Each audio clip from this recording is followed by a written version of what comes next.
Welcome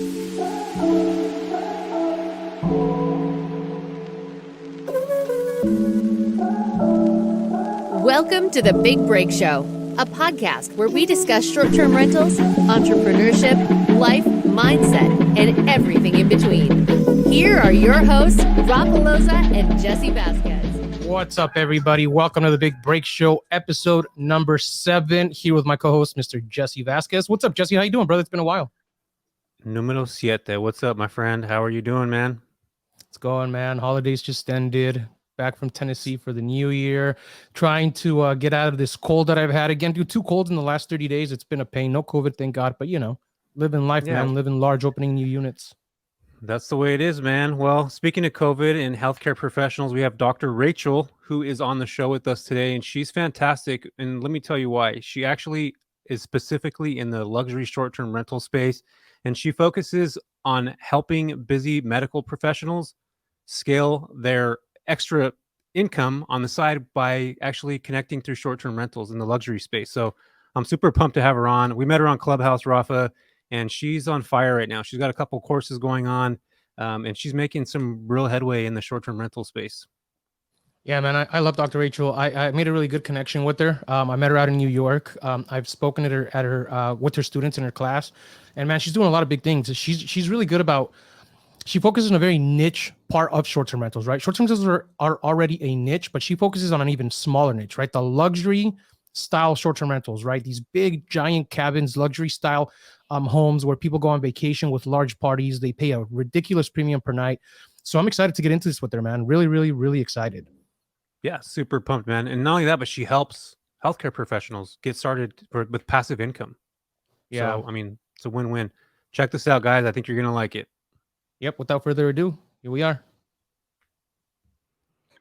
So, Rachel, thank you so much for being here. It's a pleasure to have you. I'm really excited about this conversation because I know you're in the short-term rental space, but you're not just in the short-term rental space. You're like in a very niche, like unique part of the short-term rental space. So I'm super excited to have you here. Thanks for agreeing to come on and speaking with us. And yeah, let's start it off with maybe give yourself a little bit of an introduction, who you are, what you specialize in specifically, and then we can go from there. Cool.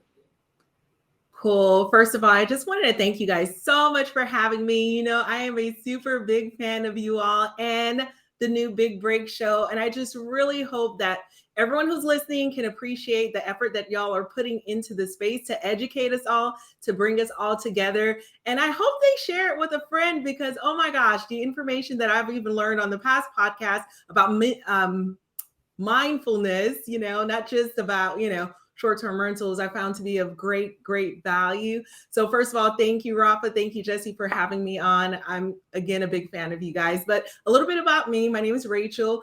I am a luxury short-term rental investor. I like to say that I'm a healthcare professional by day, real estate investor by night. I operate in Georgia, Florida, Tennessee, as well as Pennsylvania, transitioning probably to add Texas to the ranks as well.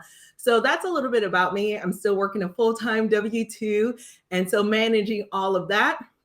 I'm a mom with 2 boys, and I have a whole husband, so definitely I've got all the things going on. But again, just really love the space. And as you know, I'm super passionate about healthcare professionals getting into this world of short-term rentals as well. Yeah, I love that. I love that, Dr. Rachel, that you have a full plate. And you're also managing short-term rentals. And not only that, but we found you on Clubhouse. That's how we ended up getting a hold of you and hearing you talk and educating all the people about, short-term rentals in the luxury space. But your niche is healthcare professionals. And that's kind of where the background I came. You're a clinician, obviously. But, I want to talk a little bit about who you are as a person, maybe where you grew up, because I know that a lot of people listening now could have came from Clubhouse. And for future listeners that don't even know who we are, they happen to stumble across this. Where did you grow up? What was it like growing up? What city were you in? Did you know about real estate very early on? Is that something that your family kind of taught you guys about, or can you kind of break down that? Like, we try to figure out who Rachel actually is, and we'll go a little bit deeper in that. Oh, absolutely. It's a loaded question. So listen, guys, born in Haiti, okay, the poorest country in the Western Hemisphere, raised in an unprivileged area in Miami, aka the hood. So definitely, from an underdeveloped country, I really appreciated what this country had to offer. And so my parents, they did come from a little bit more of a standing and higher education background. And so they instilled in me education, education, education, faith, faith, faith. So my education, my faith were huge. But not having any money growing up, guys, the financial literacy was not there in terms of knowing how to manage, a good amount of finances or know how to access it. So for me, it was, go to college, get your doctorate, and did that. But once I got to, went on a scholarship through college, that was great. But once I got to my doctorate, I sat in a class. I remember my pharmacodynamics teacher telling me, you all are going to be making multiple six figures.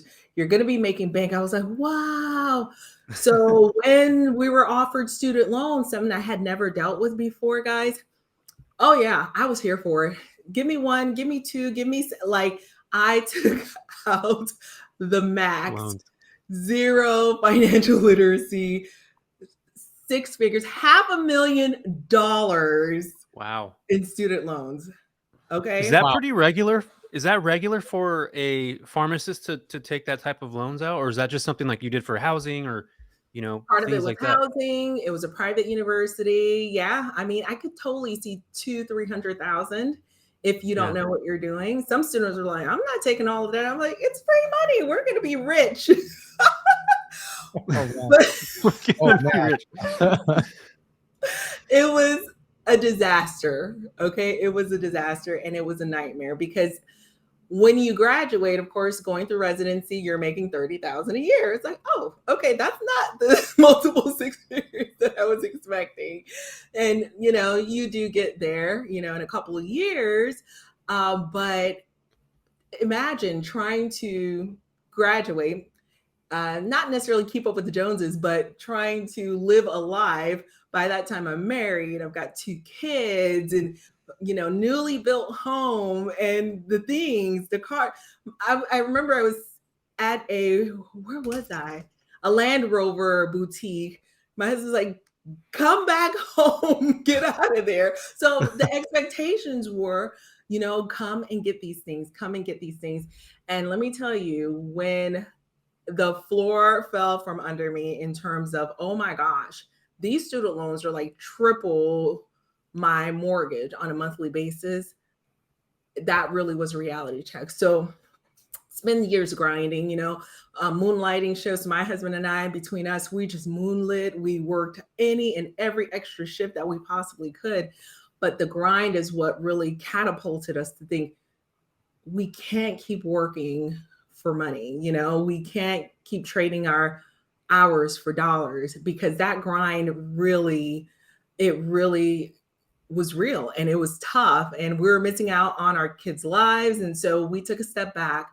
We were able to pay it off. We took a step back and we said, you know what do we do next? Is there a way for us to create some type of income stream without every single minute being attached to a dollar, or every single hour being attached to a dollar?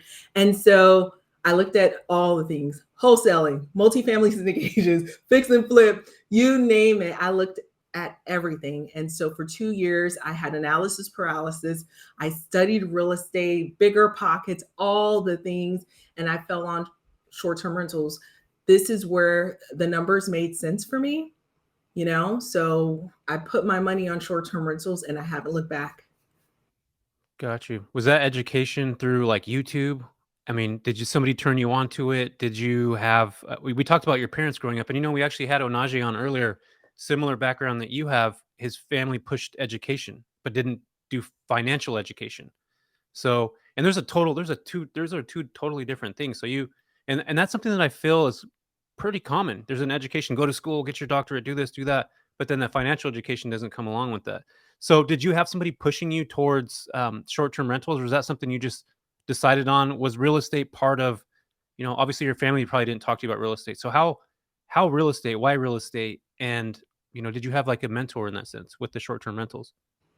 Yeah, that's a great question. So at the time, it wasn't really YouTube for me. It was listening to podcasts. So if I was driving to the hospital or driving home, I was consuming hours and hours of podcasts. And so for me, that was my early education. And why real estate? I looked at cryptocurrency. I looked at, several other investment avenues, but none of them really made sense to me, And so I'm a believer in investing in things that make sense to you. Not that cryptocurrency, anything's wrong with it, but I just didn't understand it. And I still kind of don't understand it, if I'm being quite honest with you. So because of that, I'm interested in it. But because of that, I just couldn't understand. I couldn't wrap my arms around it. But real estate, I can touch a house. I can wrap my arms around it, like I Tangible. see you. It's tangible. It's real, And so that's why real estate and, reading, I forget who said it, 90% of millionaires are made through real estate. So why would I reinvent the wheel? I need to be in real estate, and later on, if I want to get a little bit more sophisticated, then I can dabble around with these other, investment avenues or investment vehicles. So, you said something that was kind of cool, because that's how I started listening to podcasts, right? And the same thing, I started learning about wholesaling and learning about fixing and flipping and the burst strategy and all that stuff. And ultimately, I decided on short-term rentals. So we have kind of that similarity, which I love. Short-term rentals, man, I got to tell you, like, we're going to get into the short-term rental side of things right now. I don't want to lose track of where this conversation is going, because I know right now you focus a lot on helping people, especially in the medical field, to start in short-term rentals, right? And before all that, like, what made you say, hey, I want to take this route in terms of your education towards the medical field, to what you're doing now, rather than going in a different route and just trying in like a different type of like avenue, like investing, or a different type of job or career, so to speak, right? Can you touch on that a little bit? Yeah, absolutely. And so when I got out of analysis paralysis and actually purchased our first property and set it up as a short-term rental, what I realized was, wow, this is going really well. There are some areas where, I could get some help and improvement, because at one point I feel like, did I just switch out of my 9-to-5 job so that I can work 24 hours a day? It was a lot of work, right? It's like, I'm trying to get out of a 9-to-5. Now I'm working 24 hours a day. So it was a lot of work. And so I thought to myself, there has to be a better way. And then I wanted to increase and bump up my acquisitions, And so I found a reputable coaching program, and I got a coach, an actual coach, not just, and I find coaches everywhere, a lot of folks can be my coach, but I had an actual coach that I can reach out to and speak to one-on-one. So when I realized, oh my goodness, she is helping me to catapult my ability to see things from a different perspective, everything from mindset, everything from time management, everything from real estate. She was a real estate coach, but then she gets it in terms of how to scale and not just completely, lose your mind. And so she's not in the short-term rental space. She's transitioned to the storage facility space, but she gets it, right? And so those are things that are still transferable no matter what industry you're in. If you're looking to scale, how do you manage other people? How do you build out your systems in a way that others can just get onboarded? And so she helped me to see that. And during that coaching, I was able to acquire a couple more properties and even turn around. And here's another thing she taught me was about focus, right? Because I had the shiny object syndrome. Well, Desiree over here is doing this and Jennifer is doing this. Like, wait, I like that too. I like that. Focus. She's like, Rachel, focus. Yeah. But you guys are trying to hold out on me. At one point it was paranoia. You're holding out. No one's holding out on you. Focus, focus, focus. And there's something in refining and repeating your strategy over and over again, right? So had I just divert, okay, now I'm going to try storage facility on my second one. Had I divert, now I'm going to try multifamily stitching. No, she says, repeat, refine. What you just did to this house, repeat it and refine it. 18 properties later, making 6 figures per month on it. Had I diverted, we wouldn't have seen those kinds of successes. So because of that, even those in my pod, as they continue to grow, when they had properties and they wanted to learn a little bit about the short-term rental play, I would teach it to them. And they really encouraged me, like I'm encouraging someone on this podcast. They really encouraged me, Rachel, you really need to, teach this. And then I was curious to see, well, is this something people wanted to learn? And the buzz was out. I put it out there, and a lot of folks were interested in learning more. Man, Rachel, I love it. Like there's, talking about going into like different avenues and stuff like that, and staying focused and in your lane. I mean, when I was doing the short-term rental thing, about halfway through, I was like, all right, I got to start doing something different. And I started focusing on like wholesales, and I signed up to wholesale courses and coaches and stuff. And then I would go there, and the new shiny object would be like, oh, I met this investor who was flipping houses. Now I got to go flip houses. And I started learning about flipping houses. And, my short-term rentals still in the background they're doing good, right? Because they're pretty much automated. So I'm like, okay. But then when the pandemic and everything happened, and at the beginning of this year, it was like to a point where I was like, okay, I have so many different avenues where I can go to, right? And if you go in every single direction, you're never going to get there, right? You're going in 5 different roads. It's going to take you forever to get to your endpoint. And I'm like, wait a second, I have short-term rentals. They're this great cash cow. They're generating the revenue that I need to survive. They're making the revenue I need to have the freedom of time that I want. And they could eventually, if I do the delayed gratification, get me to the point where if I do want to start focusing on fix and flips, I can have the revenue to do so. If I don't want to do it, I can buy properties turnkey and turn them into short-term rentals, right? The ultimate goal is to be a real estate investor, to have properties, so when you're retired, you have passive income coming in. You don't have to do anything. Wake up and enjoy your day, right? And so I love that you said that, because a lot of people out there will go and they'll start learning about 40 different things and never apply one, ever. And the next day they wake up and they forgot everything that they learned. And they're like, oh, okay, cool. Well, I really want to get started in this. And then they start learning again and learning again. And it's this big round wheel of you just going in a loop and you never get started, right? Take what you know, apply it, focus on that one thing and stick with it. I love that. Absolutely love that. Yeah. So, okay, let's talk about how you're saying that because people were you were telling you, hey, start helping people, start teaching. I know you teach people now, and you have an awesome group where you teach the luxury short-term rental space. How does that look a little bit? Can we touch a little bit on that? Because I want to know, like, again, you focus very specifically on luxury short-term rentals, right? I focus on arbitrage. Jesse does the hybrid model where he does everything. Travel nurses, travel medical professionals, right? He has houses, he has a couple arbitrage units, but you focus very specifically in a niche market that's luxury in very specific locations. So can we talk about that? Like, how does that look? And then it's becoming a big loop here on my question, but mainly specifically how it looks when you actually teach people how to do this. And then from there, how do you know, like, what's a good market for you? And how does that look, right? Because it's got to be a completely different system than mine. I'll stop there because I have a million questions. You have all the questions, Rafa, and I'm here for it. I absolutely love it. So the concept of red ocean, blue ocean, right? What I love about the luxury space is that I have niched down. Okay. And that's going to become more and more important because everywhere I turn, I kid you not, I was looking at a report today where I was telling students, okay, this is a smaller market because it has 24 properties. Last time I checked in October, and I said, but let me pull up the market real quick to see how many properties that are listed as a short-term rental. It was 46 properties from 24 properties that was listed as a short-term rental. Then I pulled up another market. When I ran the report, there were 1,200 properties listed as a short-term rental in this other market. Guess what it is today? 4,200 properties. That is from July. That is from July. Yeah. So let that breathe for a second, right? And so the concept of red ocean, blue ocean is like, I'm looking for the blue ocean. I'm looking for that market that doesn't necessarily have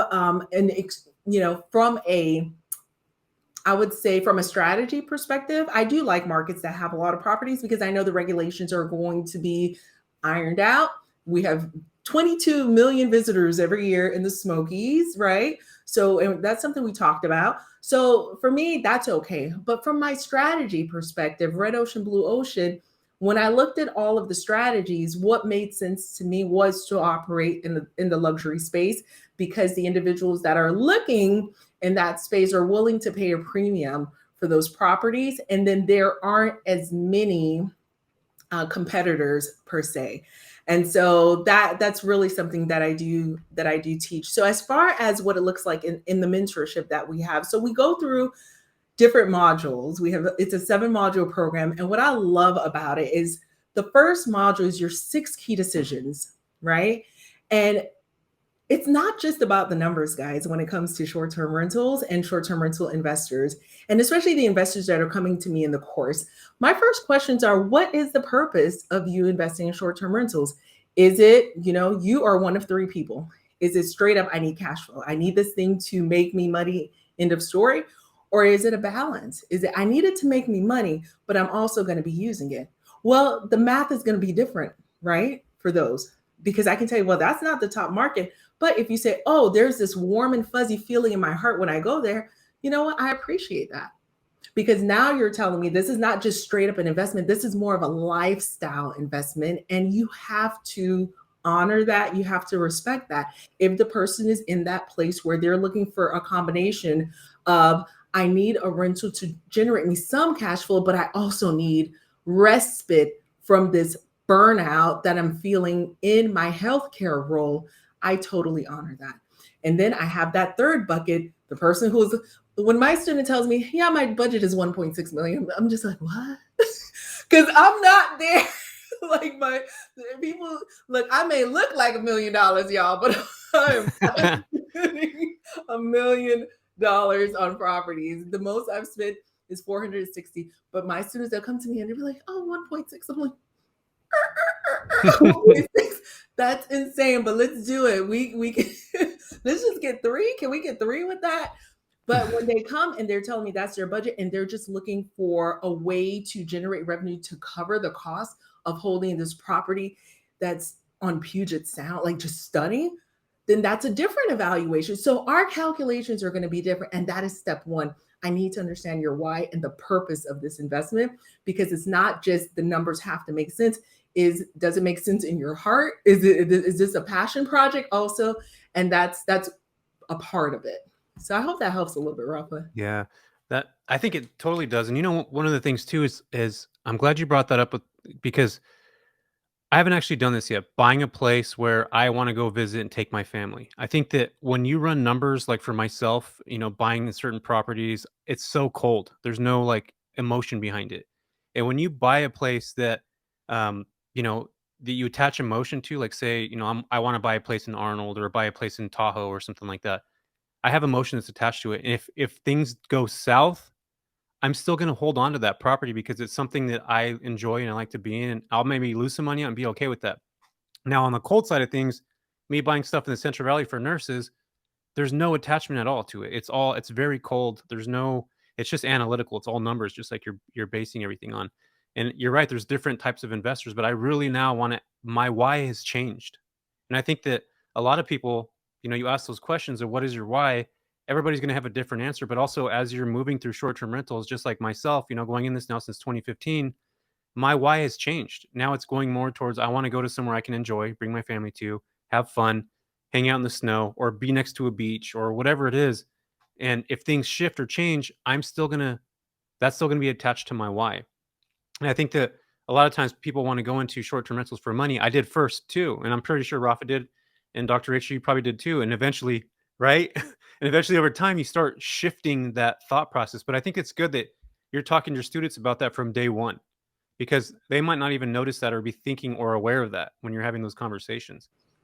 And absolutely. And then they come from that first lesson with a clarity, right? So that's out of the 6 key decisions in that first section. That's just decision number 1, because you're absolutely right, Jesse. But at the same time, it levels expectation. And I have this conversation, by the way, with my investors too, because don't come crying to me, Jesse, if Rafa's house is making more money than you, because I told you not to invest there, but you said it was a passion project. So do not expect the numbers to be the same. So it's almost a expectation setting conversation as well. And it's not a bad thing, because how do you quantify quality of life? How do you put a number of that? You can't, right? So if you're in the position to, like you said, Jesse, enjoy the property, that's great. But if you're telling me, if this is our last dime, I was like, well, we're going to have to squeeze out of it. There's no there's no cuteness. We're going to go where the money is. And so everyone's going to be different, and every property is going to be different. After you get your second, your third, you say, now this one, I want it to be such and such and such and such, and then we have that space to so we'll go back to that first lesson, because it's a cycle. Each property, you're going to treat it a little bit differently in terms of your investment strategy and your investment purpose. Yeah, that's awesome. I'm glad you bring that up, because again, a lot of people don't think about those things in perspective. How do you analyze markets? Like, what do you do in that situation? What's something that you could tell somebody that's like, I want to get into short-term rentals, I should join, Rachel's classes? Like, how do you help people do that? What's a simple, easy way to get started in that, and where somebody could do it themselves, but why it would benefit them to go, to go into your class? Yeah, absolutely. So you're talking about module 2 now. There we go. Module 2. I really deep dive into it. And I'm a believer, and if you can, invest in your own backyard, because honestly speaking, if the regulations permit it, you're going to be better off, right? Investing in your own backyard. Okay. So I'm not going to put any market out there as, oh, this is a terrible market. This is a terrible market. However, what I've seen, if I were to say this one thing is the most important, if everything else is off the table, what is the one thing that's the most important is just the global occupancy rate of a market. So I had a student bring a property to me that had 7 bedrooms, newly renovated. I went to take a look at the property. It wasn't in bad shape. It was like 40 minutes away from me. And they're in Denver, but I'm in Georgia. I was like, oh my gosh, this looks like a great deal. I get out there. My husband's not real estate savvy at all, which is hilarious, right? He was like, well, you stop talking about Airbnb. I was like, you're right. But Verbo, did you see what happened to Verbo? Like, I'm all in. So we're driving out there. My husband's like, who's out here? Who lives out here? And there was nothing out there. And I kid you not, the only commercial situation that we saw being built, I said, well, maybe there's going to be industry, maybe something. It was a tractor supply. They were like doubling down on the fact that there's going to be nothing out here. So when we ran the numbers, the occupancy rate was 27%. Wow. Right? That's really low. That is low. So it's hard to overcome it. So if the global occupancy rate is less than 50%, 49, 48%, I can still contend with it. But if it's less than 50%, that's a non-starter. That tells me you do not have a base that's coming to visit that area. So that is of great concern for me. Otherwise, we just look at numbers. And what I did is I actually have a report that I share with my students that I work with AirDNA, and it's a free report. I share with everyone on Clubhouse like every day. But it's the best 75 cities to invest in, and those are the top 1%. And don't be dismayed. If your city's not listed on there, you may be the top 5%, but I only left it to the top 1% cities to invest in. And it looks at certain parameters.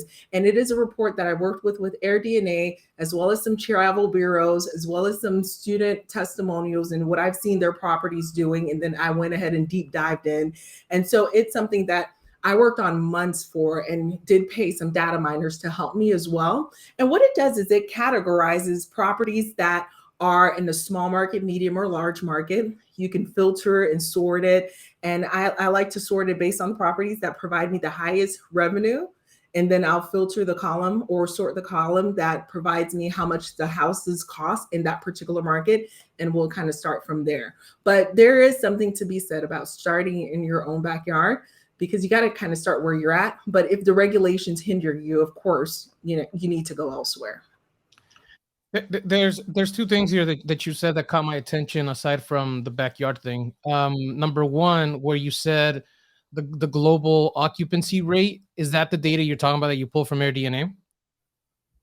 That's not the data that I pulled, no. But I'm just saying, if someone's asking, just, Rachel, is this a good market? If the occupancy rate is too low, then I'm saying no. And then the second part was the fact that you said something about if it's about 50%, you can kind of work with it.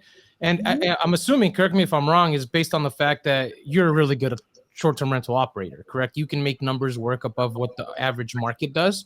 So 50%, I can definitely work that number. None of our properties are at the 50 percentile mark. Okay. We're at about 70th percentile. And for these larger homes, 5 to 8 bedrooms, that is the sweet spot. We don't want to be in the 99th or 90th percentile. We want to be at the 70th percentile because it gets our team and our maintenance enough time to bring that product up to par. Okay. So I love what you just said. Now, is this your 70%? Is this also based now, without getting into like the major details of like pricing and occupancy and everything else, because we can talk about that for hours. But is this based on a specific rate that you're trying to generate each night, and you're okay with that rate at 70%, or is it more of like, because most people are like, oh my God, I can't, I'm not 100% occupied, I'm doing bad, right? But they don't understand that you can get really good rates and be empty for 10 days or 15 so, right? nights a month. Like yeah. So is that what you're basing it off of, that you're doing already what you want at the allowance of a 70-75% occupancy? Absolutely. Absolutely. And so that buffer that I have, if I were to drive that property even harder than that, I start losing money. And so, you know what? No, I'm going to stay at my 70th percentile. I'm happy. And guess what? My guests are happy too, because we can turn around and maintain that property. Larger properties need a little bit more TLC and handholding, right? So I need to be in there in between and have that time to do the upkeep that we need. So 70th percentile is my sweet spot. Okay, I love it. I got to ask you a question really quick too, based on this. What's out of everything, talking about like upkeep and maintenance, we know that's important, and it's got to be important when you're out like in the cabin, because in the woods, or like jacuzzis, right? Like that requires maintenance. Like, what's the biggest thing that you say you always have to keep? Like if somebody listening right now goes, man, I really want to get into this luxury space, I'm going to go look for a cabin. Something that you can recommend right now that they can go, okay, make sure that you're keeping up on this specific thing, whether it's the jacuzzi, the heater, that's going to require a monthly maintenance setup or something like that. Yeah, and it really is partnering with your cleaners, right? My cleaners are my eyes, my ears, my backup maintenance people sometimes. So they really help out. And so if you have a portfolio of properties in the mountains, something as simple as trash pickup.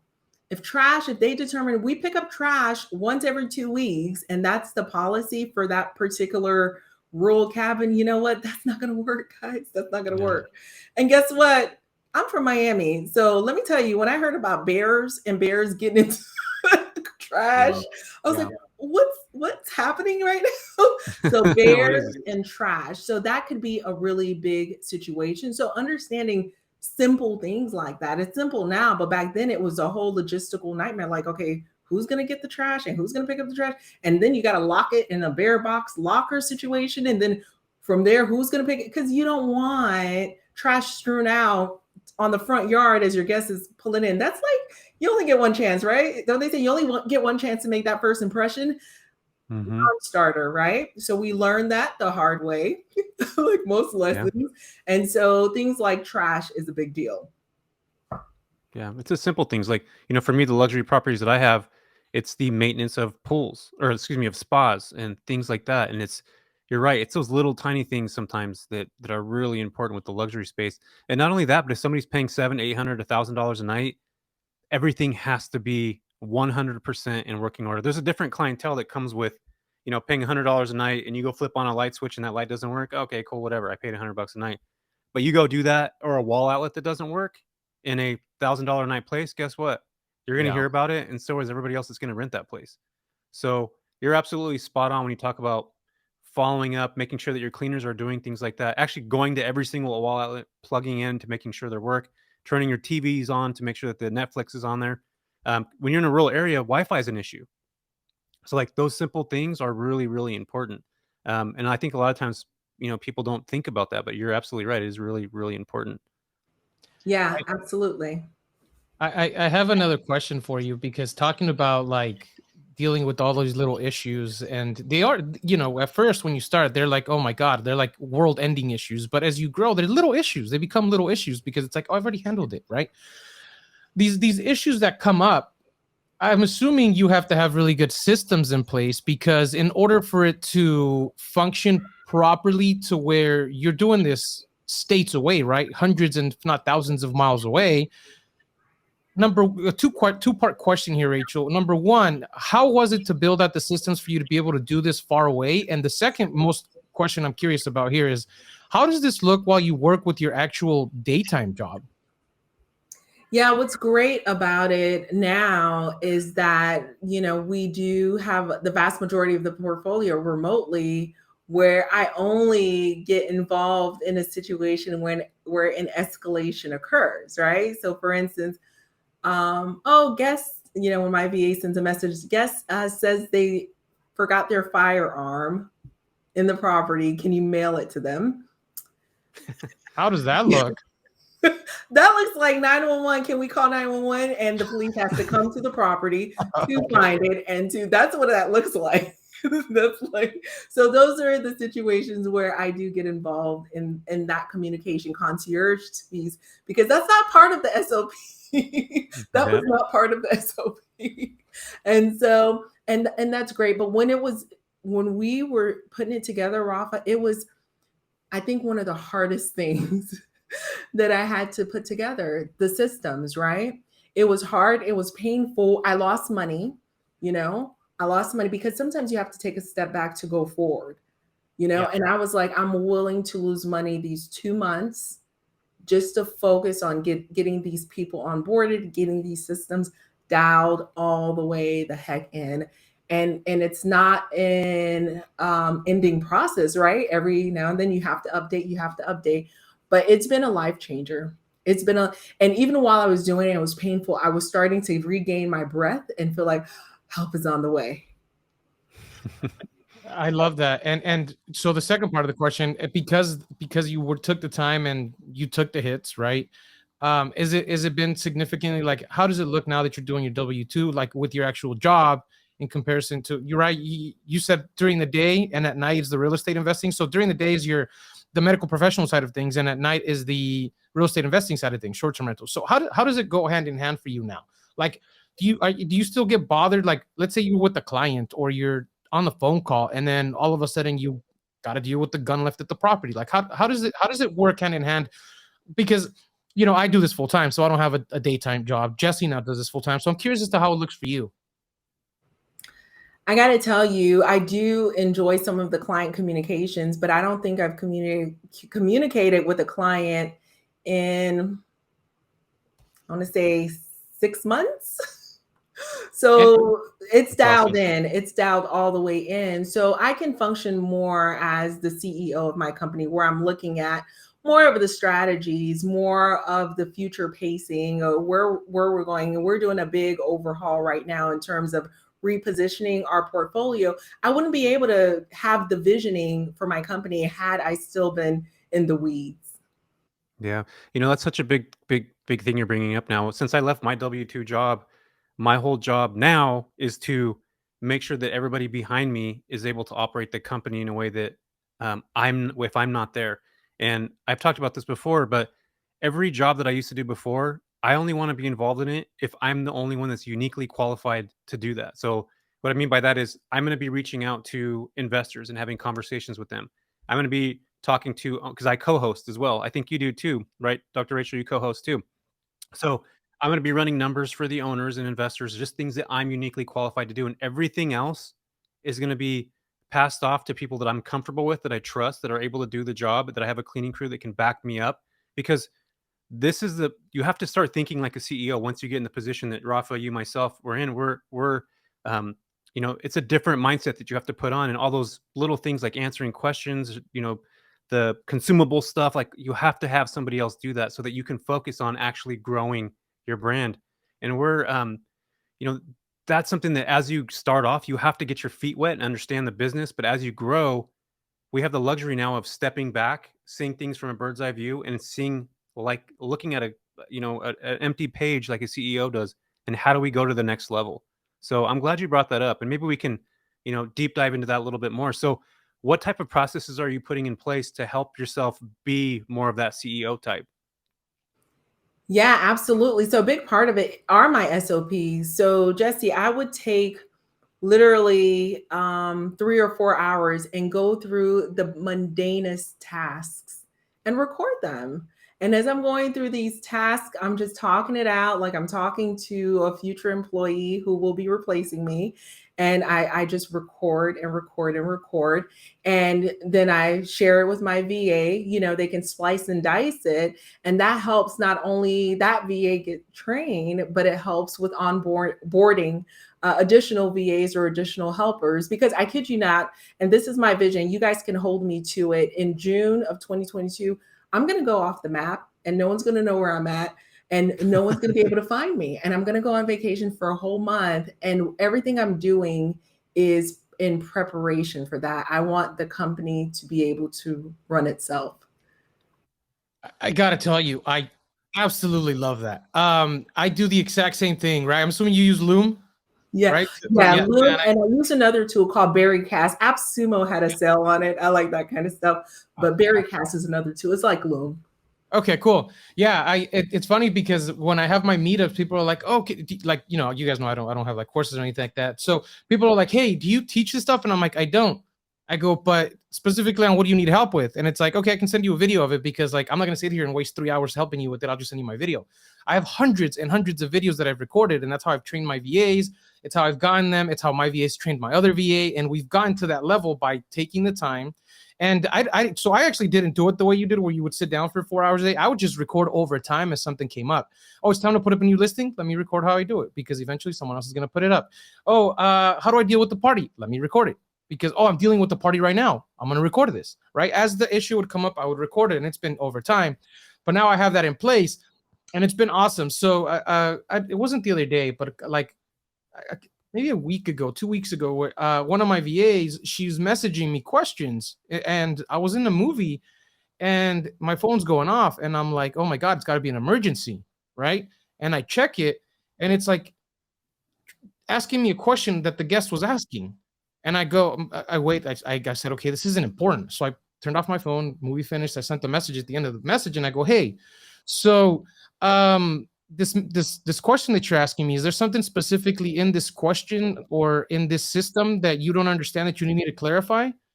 And I waited for an answer. I was like, and then no response, right? It was like maybe 5 minutes ago, because you have the video that goes into detail exactly how to handle this. You have the SOP in place already.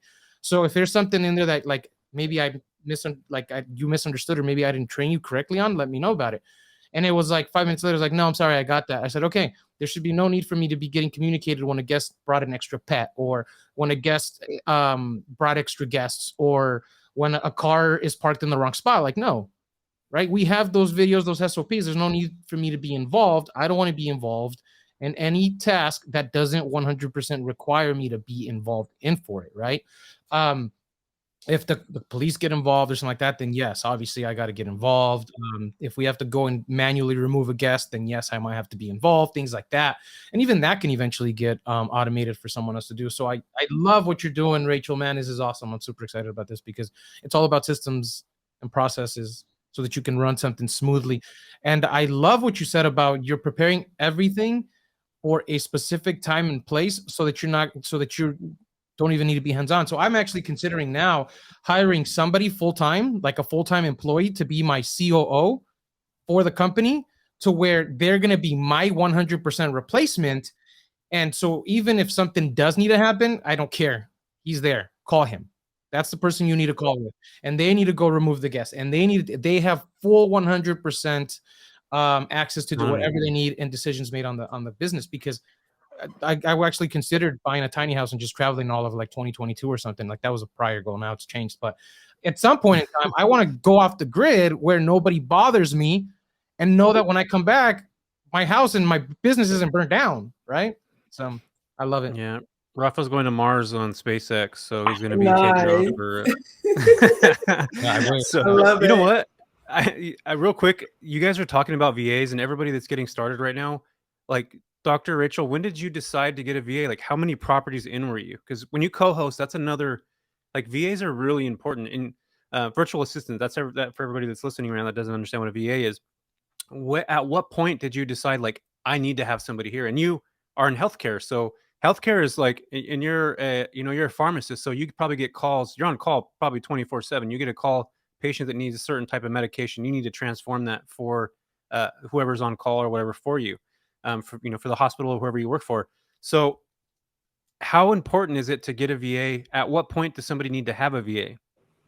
Yeah, that's a great question. And I do still take calls. So I'm on call every other week. And so you're right. I need to be able to deal with, a blood thinner crisis at the hospital and not be distracted with a basic question from a guest. And so that's really, really important. And so that's what I want to impart to the listeners, because honestly thinking, if you are going to be in an area where you're going to keep, your full-time job or go to part-time, you do want to start thinking about who you're going to partner with to pick up these tasks. Because for us, we get about 12 or so messages from certain guests, or that was the average that I calculated at one point. And once I had proof of concept, once I realized, oh, I'm really doing this, it took me property number 3 to recognize that I wanted to add a VA. And that actually came from one of my mentorships. One of my mentors, when I was telling her, hey, this is great, but I'm spinning my wheels. How do I get this time freedom that everyone's talking about? And she's like, you got to get other people to do your work for you. I was like, what? And so that's when I learned what virtual assistants were. And I haven't looked back. I'm ashamed to say how many. We really built a fantastic team. And so especially with wanting to teach other busy professionals how to do it too, my passion is to show them not only how to do the short-term rentals, but say, I have a student who's an orthopedic surgeon. Well, that individual finds a lot of fulfillment from fixing bones, and they're not going to be, retiring any soon. So how do we build a system and have the processes in place to continue to have your business run for you? Because I'm not a big proponent for property managers. No offense, property managers, but that's why you're in my course, right? Because you want to manage on your own. So in order to manage on your own, that's a big component of it, is bringing great people to your team to provide that great customer service. So, Jesse, to answer your question, dude, I was stubborn. I went to 18 properties before I got my first VA, and I thought I could handle it all. And I knew about it from the beginning. Like, my mentor was always like, get one. I'm like, nah, I got this. And so I was like, okay, and I still got it. I just don't no longer want to do it because it was so time consuming and it was a pain. And yeah, that was stubborn. But now, man, I'm big on it. So, Rachel, there's a question that I have here. About VAs. What do you use your virtual assistant specifically for, other than guest communication in your business? Yeah, that's a great question, Rafa. And I think I want to touch base a little bit on what you just said a little earlier. That was hard for me too. It's like, am I going to give somebody else control? That was the thing that was stopping me. Yeah. The control. I wanted to have complete control. They're not going to do it the way I'm going to do it, right? And so I had to get it. Oh, I'm so over it now. You wouldn't believe what I outsourced. It's like embarrassing. I'm like, just carry me at this point. I got a question really quick before you answer my prior question. What's the simplest thing you've outsourced? Now I got to know. Like, what's the easiest thing that you're like, I don't want to do it for me, something. Personal laundry. Okay. Ooh, I like that. My laundry gets picked up and done too, but the linen company does it for me. So I just leave it back outside and okay, got it. All okay. right. So you're right there with, I'm embarrassed to say that one, but you know what? This girl works hard. I can splurge a little, so wash and fold my personal laundry. That's awesome.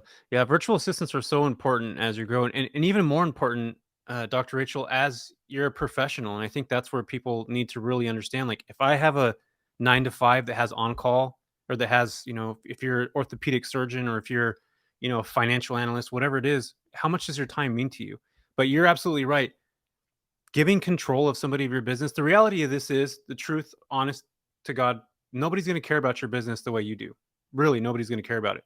But you find people that are going to be able to build into your vision. That's where and they're going to be part of something bigger than what they are. And I think that's where it's really important to really bring people on that have the concept of they want to grow with you. Because in reality, nobody's going to care about your business the way you do. And it's just part of life. And I see a lot of entrepreneurs, a company that I worked for before, they thought the employees were going to care just as much as the owners do. And at the end of the day, that's not the way it is. You know what I mean? It's really not. but we have to find the right people in the right spots that have that vision of growth. And as leaders, that's what we have to do, is we have to give them where our trajectory is going, where our vision's at, and where we're going to be a year or 3 or 5 down the road, and where they're going to be along with us through the entire ride. So Oh, I love that, Jesse. And if I could just jump in real quick, and what I love about that is I agree with you 1,000%. You're going to care more about your business than anyone else. But an activity that I do with every member on the team, whether it's the cleaners or the VA, especially if they are on staff, is we do a visioning activity. Well, what's your personal vision for you, right? And I kid you not, I've had cleaners who just didn't perform at all. They did a poor job, but you know what? They were phenomenal with minor maintenance, phenomenal. And I get that from that visioning activity, them sharing that, well, they like to build things, people you wouldn't think would be phenomenal at woodworking, and helped to renovate some minor things in a property, and just would create. But I could have easily said, oh, you suck as a cleaner, you're fired. But understanding what their vision was, what their goals were for their lives, I was able to utilize them in another role, and they have succeeded significantly. And so definitely, having the right people on the right scene and on the right bus is huge, but really understanding the individual that is working on your team is huge. And I treat my team makes bank. So like they make bank. My cleaners are some of the highest paid, in my industry, because I want you to know that I am your top priority. I don't, you can do your side thing, but I am number one when it comes to my business. And I treat them so well. And the expectations that they treat my guests exceedingly well as well. People get bonuses, they get incentivized.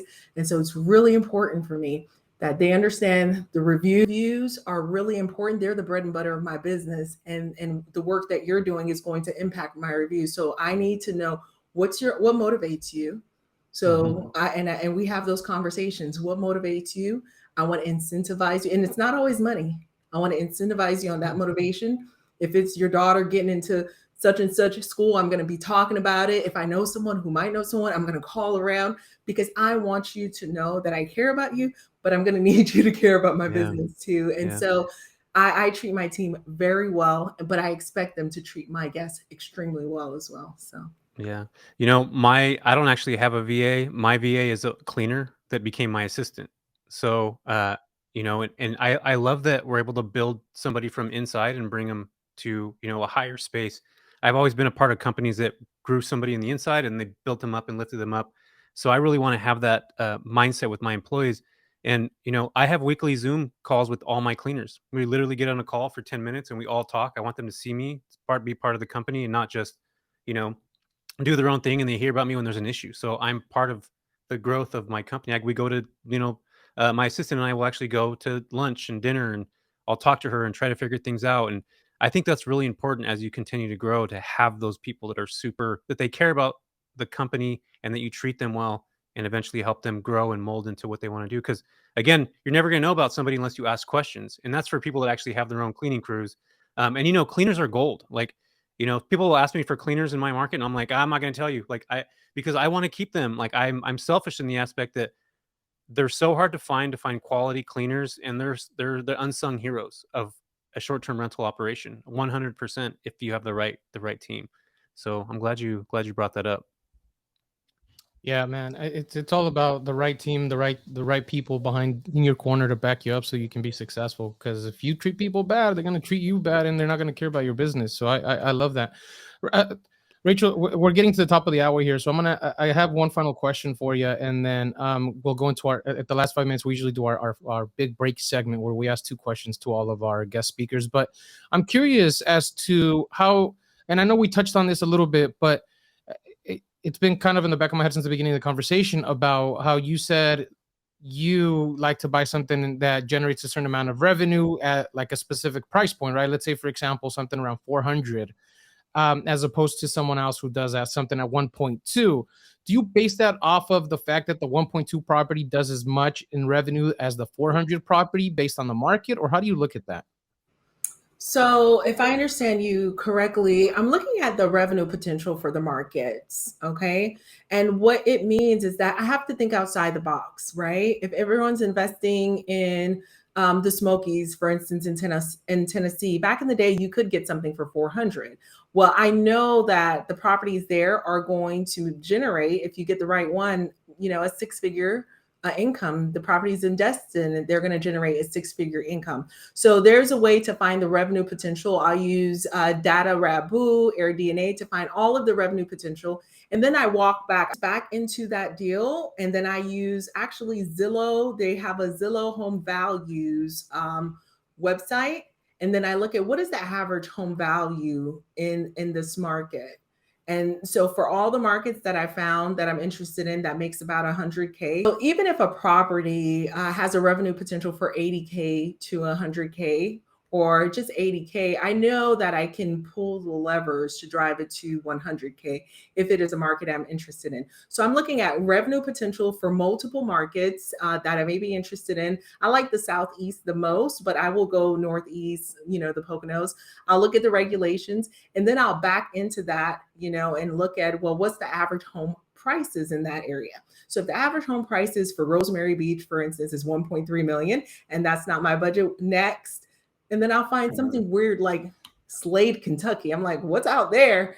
And then I'll actually, I may be buying in Broken Bow, Oklahoma next, like legit. So because the revenue potential is there and the average home prices, I think last I checked was 230K and maybe a little higher now. So those are two data points that I look at: revenue potential and average home prices. Do you look at the comps of what the other properties are earning in that market too? So are you doing that as well? Yeah, absolutely. So that's part of the revenue potential. I look at what other properties are earning. I do kind of a grassroots search. I'll search for all the Airbnbs and I'll kind of look at them, and then I'll see, oh wow, the 4 bedrooms compared to 3 bedrooms. 4 bedrooms are, blowing it out the water. So I'm going to focus on getting 4 bedrooms, something like that. So it's number of bedrooms, there are different things, but if the houses that are making bang have like resort style swimming pool, well, you would need, that is a comp. You would need that type of property to make that revenue. And so for those markets, is it you're going based off that list that you said on the top performing markets? You're not just like randomly going like, hey, I like this spot on the map and picking a random spot. No, it's from that list. It's from that market list that I have. So it's my best top 75 places to invest in 2021. And we're actually running the data for 2022. And I plot my next move that way. Is there a specific cash on cash return you're looking for? If you're buying a $400,000 property, is there a specific number you're looking at? Like, is it 30%, 20%? Is that something that you're looking at in that essence? Does that factor in? Yeah, it kind of does. So cash on cash is going to be different to different individuals, right? So if you're an individual that needs to put down 20, 25, 30% down, and I'm the girl who still has the W-2, hint, hint, that's probably why I'm still at the W-2, that's putting the 10% down and sometimes 5% down, right? Yeah. My cash on cash, it's going to be hard to look at cash on cash. So I get my cash on cash back like that within the year. Right. It's one of the reasons why I love arbitrage so much, because for me, sorry, Jesse, for me, not having a W-2 has been a pain to get a loan. Now we're getting creative with the way to do a bank statement program, which is, it's fine, but I just got to put more money down. Therefore, my return's going to be lower. Yeah. Or just pay yourself a W-2. You have a company, just we're working on it next year. So to give you guys a quick background here, say publicly, but yeah, my CPA is now figuring out how next year we're actually going to have an S corp with my rentals who pays me W-2 so that we can be able to generate this income. Because Rachel, that's what it's about. I want to be able to do 5% down on these properties. Otherwise, I mean, I'm forced to go to these smaller markets, right, where 20% is only still 15, 20 grand. Because here 20% is $250,000, right? So it becomes a big pain. So Rachel, we're gonna go transition here to our questions, right? And the first one we always ask is, being that the show is called The Big Break Show, we talk about what's our big break in life. What was that one thing in your life that made you go, that aha moment or that click where or just a certain circumstance or situation that was your big break to transition either your mindset, your personal life, your investing life, whatever it may be, where you go, hey, there's that one defining moment in my life that was my big break to got me to where I'm at now? To me, it was when we launched that first rental with fear and trembling. I kid you not. We were so afraid. Like, who would have written here again? Like, we had all the data, right? We had all the information. We'd spent 2 years doing infocrastination, right? But when you put your money on the table like that, you got the keys to the house, you're getting, minor renovations done, you're setting it up, and all Uh-oh. Yeah, I'm muted again. And you were saying setting it up and all? setting it up, I have the key to the house, and all of a sudden one night I just had this impending doom feeling like, what if no one rents this house? No joke. I think we all know that feeling. Yeah. But you got to believe it's going to do well at the end of the day. We talked about that in our last show, manifesting, right? Dr. Rachel, you manifested it's going to do well. But yeah, people get stuck in that. It's scary to think about. But once you do your first one and you get your feet wet, you dip your toe in and it does well, it's like that light bulb goes off and you're like, I can build a business out of this. And that's what's cool about short-term rentals. It's just that one that all of a sudden propels you, and it's like a wheel going down a hill. You know what I mean? Absolutely. And I kid you not, that night I went to sleep. I had put the listing on. It was janky. It didn't have all of the things. And I heard that magical little ding of Airbnb, and I got my first booking. Hey, you know what, Rachel? I remember when I got my first booking, I started my first 2-bedroom apartment, and I was working at night at that time, and I came back from break and I saw a little message on my phone, and I was like, oh my God, my first booking. And it was an awesome, like, it was like, this is going to be good. This is going to work. Literally while I was sleeping. And so that concept of making money while you sleep, there's nothing like it. I haven't looked back. Really nice when your mortgage payment, let's just say, is $2,000, and the first week of you putting a listing up, your mortgage is already paid, and you're just like, everything after this is all profit, and like that's where it's at. And most of us that operate, our first 10 days or 9 days or 8 days or maybe even 2 days for you, our mortgages are paid and everything else is profit through the end of the month.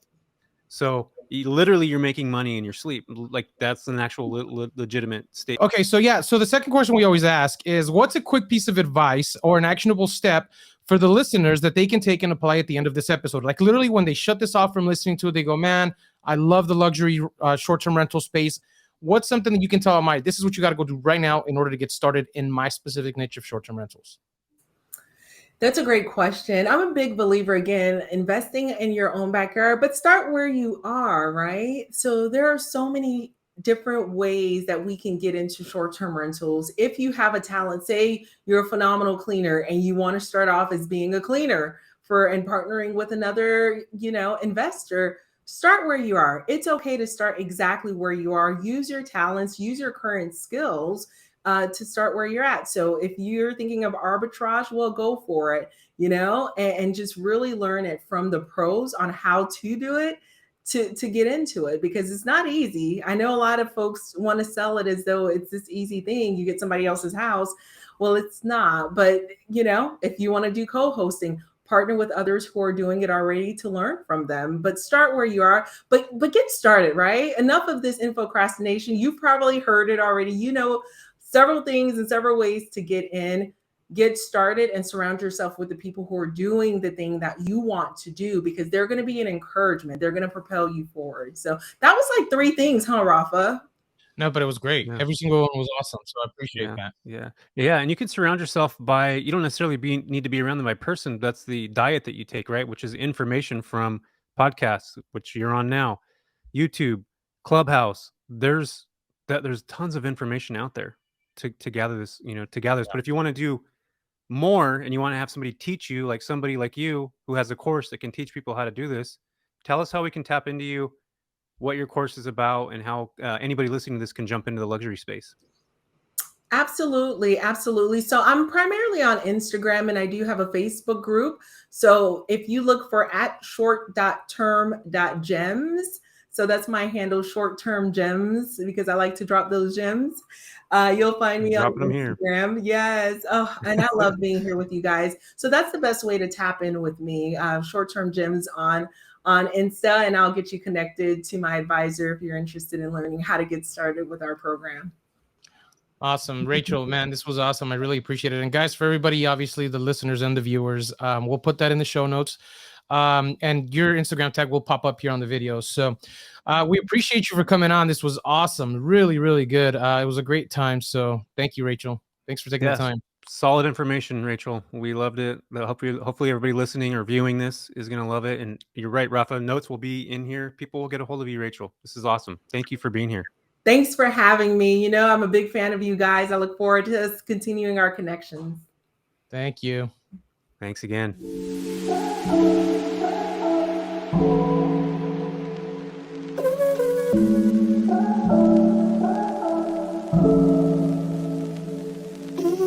Thank you.